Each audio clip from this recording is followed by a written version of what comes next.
વાવ-થરાદ જિલ્લાના ધરણીધર તાલુકામાં આગામી વસ્તી ગણતરી પ્રક્રિયાને ધ્યાનમાં રાખી શિક્ષકો માટે 3 દિવસીય વિશેષ તાલીમ કાર્યક્રમનું આયોજન કરવામાં આવ્યું હતું।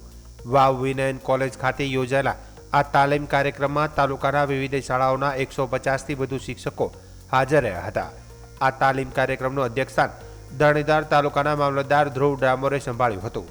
કાર્યક્રમ દરમિયાન વસ્તી ગણતરીની સમગ્ર પ્રક્રિયા, માહિતી એકત્રિત કરવાની પદ્ધતિ અને સરકારના માર્ગદર્શકો અંગે વિગતવાર સમજણ આપવામાં આવી હતી। તાલીમ દરમિયાન માસ્ટર ટ્રેનર જામાજી રાઠોડે જણાવ્યું કે વસ્તી ગણતરી મુખ્યત્વે 2 તબક્કામાં યોજાશે। પ્રથમ તબક્કામાં ઘરો અને પરિવારોની પ્રાથમિક વિગતો એકત્રિત કરવામાં આવશે, જ્યારે બીજા તબક્કામાં વ્યક્તિગત માહિતીનું સંકલન કરવામાં આવશે। આ સમગ્ર તાલીમ પ્રક્રિયામાં 6 માસ્ટર ટ્રેનરો દ્વારા માર્ગદર્શન આપવામાં આવ્યું હતું। તાલીમાર્થી શિક્ષકોને થિયરી સાથે પ્રેક્ટિકલ સમજણ પણ અપાઈ, સાથે સાથે ફિલ્ડ વર્ક કરાવી વાસ્તવિક કામગીરી કેવી રીતે કરવી તે અંગે માર્ગદર્શન પણ આપવામાં આવ્યું હતું। અધિકારીઓએ શિક્ષકોને વસ્તી ગણતરી કામગીરીને જવાબદારીપૂર્વક અને ચોકસાઈથી પૂર્ણ કરવાની અપીલ કરી હતી। વાવ-થરાદ જિલ્લાના ધરણીધર તાલુકાની વસ્તી ગણતરીની આજે છેલ્લો દિવસ તાલીમનો છે। સતત 3 દિવસ સુધી તાલીમ ચાલી છે। 3 વર્ગોની અંદર દરેક માસ્ટર ટ્રેનર્સ દ્વારા એમને સુંદર તાલીમ આપવામાં આવી છે।